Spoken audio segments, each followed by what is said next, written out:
Doctor Manjunath ಮನವೊಲಿಸುವಲ್ಲಿ ಯಶಸ್ವಿಯಾದ ಕುಮಾರಸ್ವಾಮಿ. ಬೆಂಗಳೂರು ಗ್ರಾಮಾಂತರದಿಂದ ಸ್ಪರ್ಧೆ ಬಹುತೇಕ ಖಚಿತ.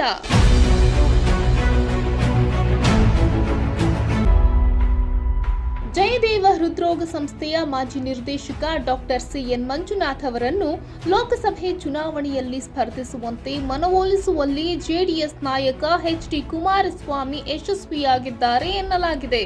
ಮಂಜುನಾಥ್ ಅವರನ್ನು ಬೆಂಗಳೂರು ಗ್ರಾಮಾಂತರ ಕ್ಷೇತ್ರದಿಂದ ಕಾಂಗ್ರೆಸ್ನ ಡಿಕೆ ಸುರೇಶ್ ವಿರುದ್ಧ ಕಣಕ್ಕಿಳಿಸಲು ಜೆಡಿಎಸ್ ಬಿಜೆಪಿ ಮೈತ್ರಿ ಮುಂದಾಗಿದೆ. ಬಿಜೆಪಿಯಿಂದ ಸಂಸದ ಸುರೇಶ್ ವಿರುದ್ಧ ಸ್ಪರ್ಧೆ ಮಾಡಲು ಮಂಜುನಾಥ್ ಸಮ್ಮತಿಸಿದ್ದಾರೆ ಎನ್ನಲಾಗಿದೆ.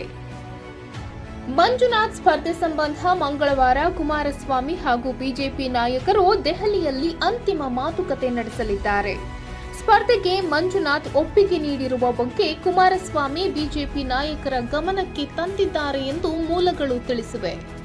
ಕಳೆದ ವಾರವಷ್ಟೇ ಬೆಂಗಳೂರಿನ ಎಚ್.ಡಿ. ಕುಮಾರಸ್ವಾಮಿ ನಿವಾಸದಲ್ಲಿ ನಡೆದ ಬಿಜೆಪಿ ಜೆಡಿಎಸ್ ಸಭೆಯಲ್ಲಿ ಮಂಜುನಾಥ್ ಅವರನ್ನ ಮನವೊಲಿಸಿ ಕಣಕ್ಕಿಳಿಸುವ ಬಗ್ಗೆ ಚರ್ಚೆಯಾಗಿತ್ತು.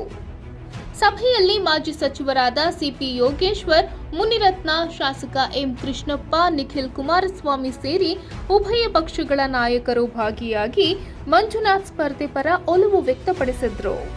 ಬೆಂಗಳೂರು ಗ್ರಾಮಾಂತರ ಟಿಕೆಟ್ ಆಕಾಂಕ್ಷಿ ಎಂದು ಪರಿಗಣಿಸಲಾಗಿರುವ ಸಿಪಿ ಯೋಗೇಶ್ವರ್ ಕೂಡ ಮಂಜುನಾಥ್ ಸ್ಪರ್ಧೆಗೆ ಒಲವು ವ್ಯಕ್ತಪಡಿಸಿದ್ರು.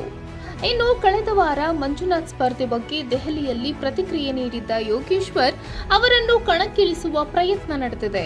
ಮಂಜುನಾಥ್ ಅವರ ಮನವೊಲಿಸಲು ಅವರ ಮನೆಗೆ ಹೋಗಿದ್ದೆ. ರಾಜ್ಯ ರಾಜಕಾರಣದಲ್ಲಿ ಮಾತ್ರ ಆಸಕ್ತಿ ಇದೆ. ರಾಷ್ಟ್ರ ರಾಜಕಾರಣಕ್ಕೆ ಹೋಗಲು ಒಲವು ಇಲ್ಲ ಎಂದು ಯೋಗೇಶ್ವರ್ ಹೇಳಿದ್ರು.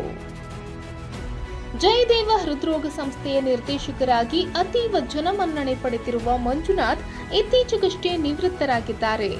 ಇದರ ಬೆನ್ನಲ್ಲೇ ರಾಜಕೀಯ ಪ್ರವೇಶಿಸುವ ಬಗ್ಗೆ ಮಾತುಗಳು ಕೇಳಿಬಂದಿದ್ದವು.